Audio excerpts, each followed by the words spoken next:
Hey guys, look, it's May right now. And we're about to approach summertime. So that just reminded me of something. You know, hot girl summers lead the pregnant girl winters to single mama springs.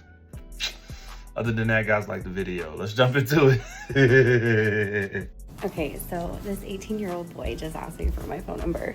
And I was like, honey, I'm 42. And he's like, okay, well then can I get your email? Like, okay, bud. Boy, I'm kind of old to where, man, I was on the AOL Chat. You know, the dial-up internet, you had to listen to the tone before you connect to the internet. We used to have those chats where you ask for age, sex, and locations just in the chat rooms, boy. If y'all remember that, put your stuff in the comments if y'all really know that. Full service catering, event decor, $6,000. Let's get into it. Sweet chili wings, barbecue meatballs, fried cabbage, bacon, egg, and cheese, our famous vegetable rice that everybody loves. So just DM us. I don't think you have the facilities for that, big man. Text us if you want to book. Like I said, this is full service catering and event decor for $6,000. DM me.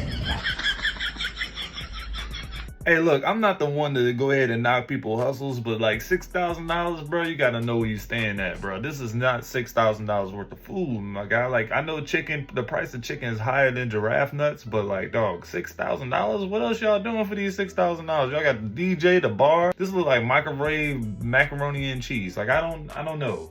I don't know, guys. Yeah, this ain't worth it. I ain't paying $6,000 for this at all. Oh, damn. Jesus.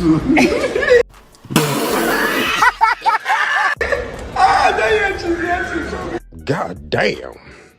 Do you know how fat your ass gotta be to make a trans person break character? Well, you know, deep down inside, they're still a man. All right, they're still a thing, you know. Something happens, that chemical reaction. Real recognize real. That thing was looking good walking by. And a real man would have to say something. And that's a real man. So, yeah. That thing was big. That thing was so big, boy. That thing was so big, she was like, oh, nerd. I hate when I'm in a man's car and it's 2015 or newer and he decides to play music via Bluetooth connection. I think I'm stupid.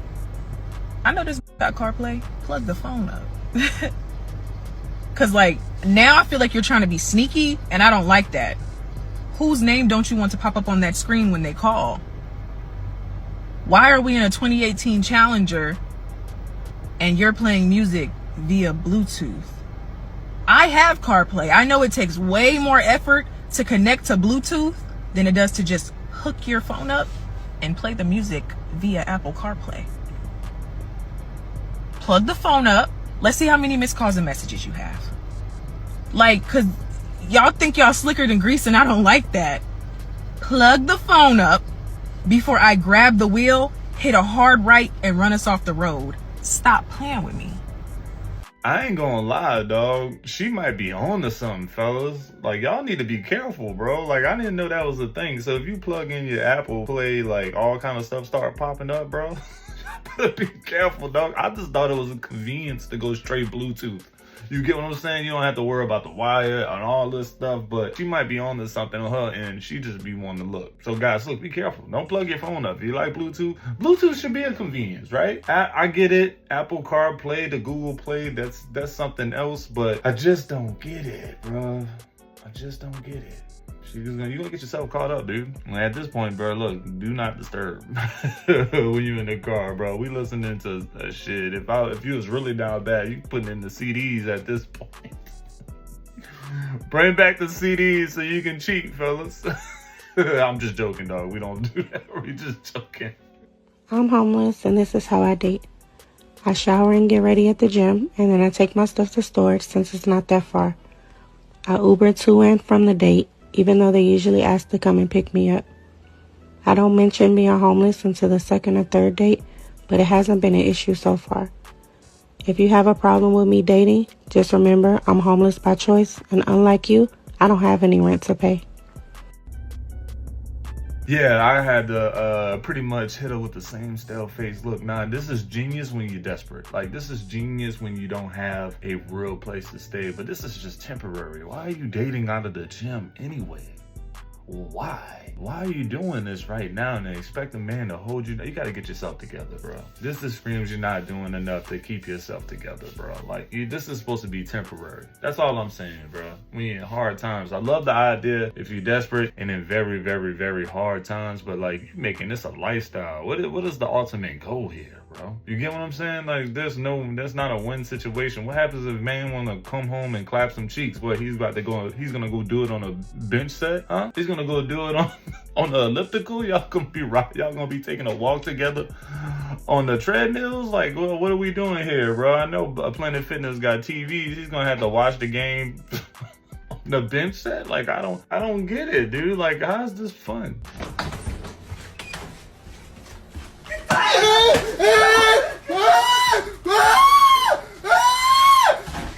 you coming get me? What? Why you coming get me? I'm sorry. Shut up.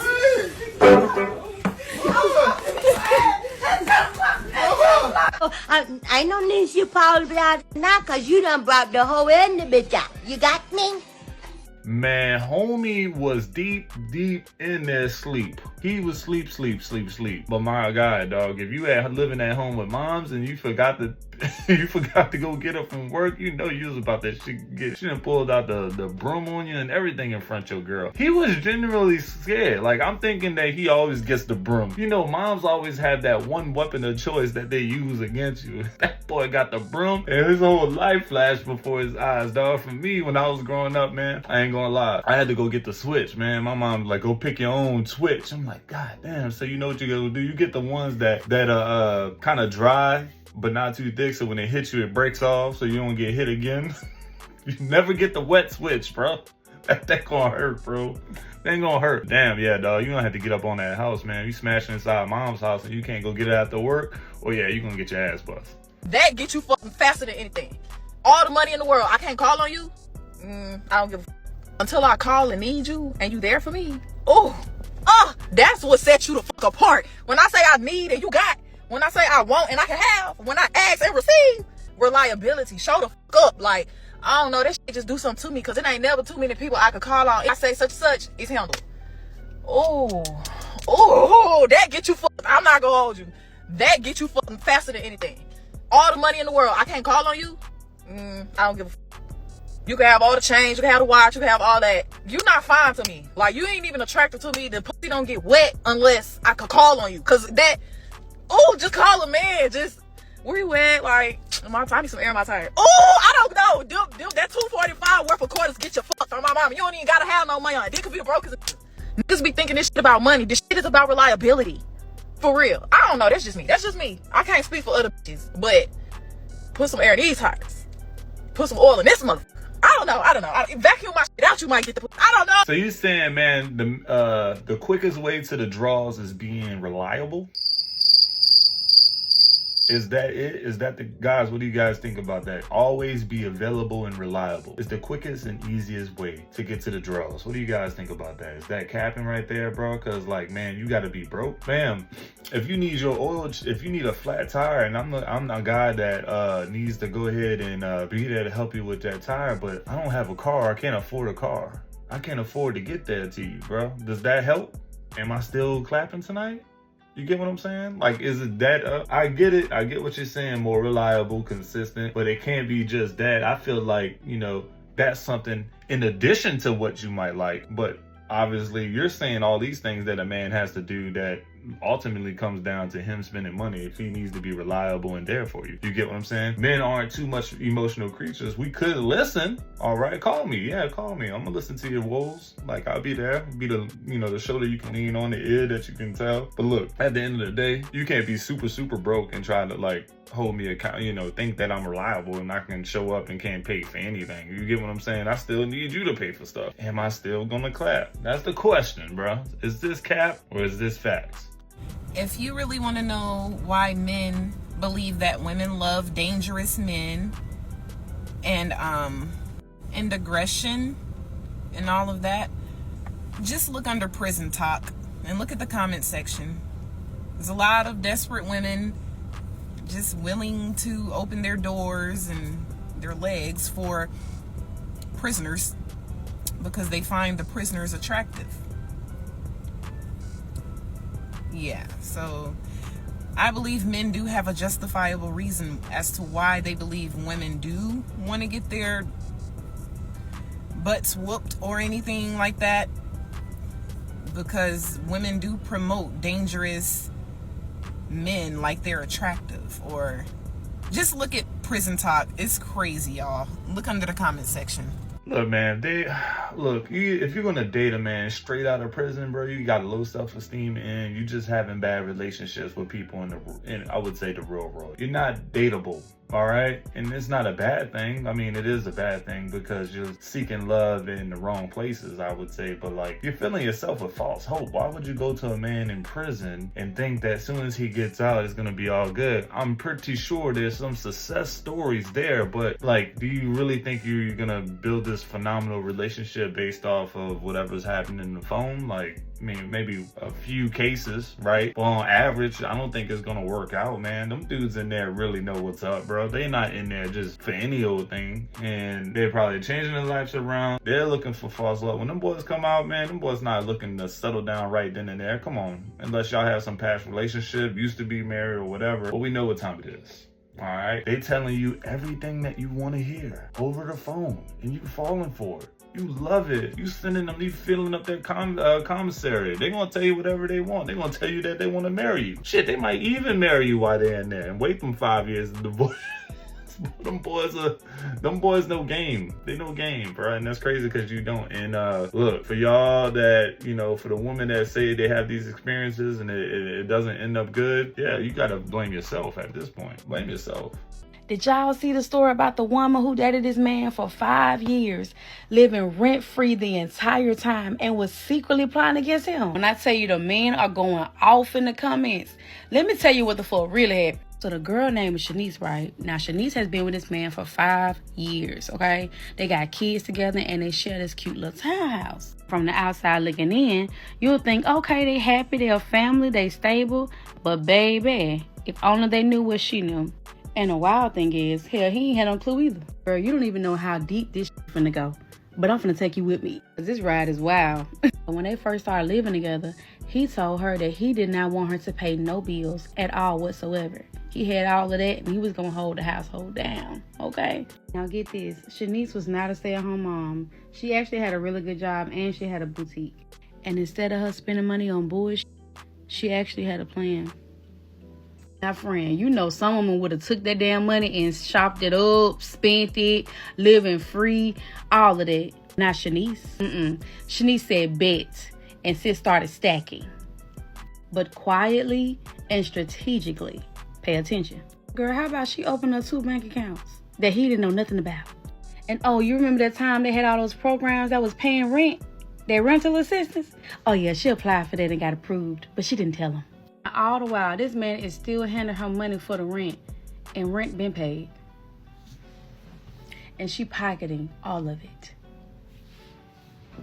Chenise. I can't even lie now, I'm confused as hell. Like, Chenise, what's happening, baby? What we doing? But you know what? I kept following, friend, because I had to know the tea. I had to know the why. And get this. This man still had no clue. And she out here acting normal as hell. Still cooking, still taking care of the kids, still laying next to this man like everything is fine. But mentally, sis has clocked out. But Shanice's man was on the other side of town. So fast forward, how about Chenise goes out and buy a house, bitch, and put that shit in her name? Not his, not theirs, in her name. Yeah. Now, I don't know what type of game this shit is, but hell, Chenise played. Y'all moved in, her, him, and the kids. And he decides that he's going to pay half of the mortgage. And baby, he agreed thinking that he doing something like they still building together. This man is really paying rent in a house that he don't even know he finna be evicted from. Meanwhile, Chenise chilling. She ain't saying shit. She just waiting on a moment for him to slip up. And of course, it happens. So Chenise is doing laundry where she finds some condoms in his pants. Mind you, they don't even use those. So Chenise is like, yeah, I knew it. He's back on the bullshit. But what none of us understood is the fact that this ain't nothing new. This man been doing her dirty since the beginning, and Chenise is finally playing chess. Let's look at the laundry list. 2 years into the relationship, he started cheating. He cheated while she was pregnant, and when she got pregnant, he actually got violent with her, which caused her to go into labor early. Got violent and went into labor early. Why is this man still with us on this planet? He crashed his own car. She let him use her spare, and he another. Hold on, friend. And one of the girls that he messed with sent screenshots of him getting head on her birthday. Bitch, I wish I can stop. I can't stop. I gotta keep going. Hold on. He even had the nerve to flirt with some girls who shopped at her boutique.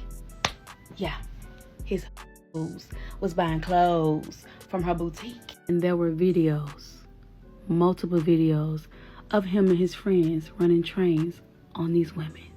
All while with Chenise. When she found them condoms, that was like the last straw for her friend.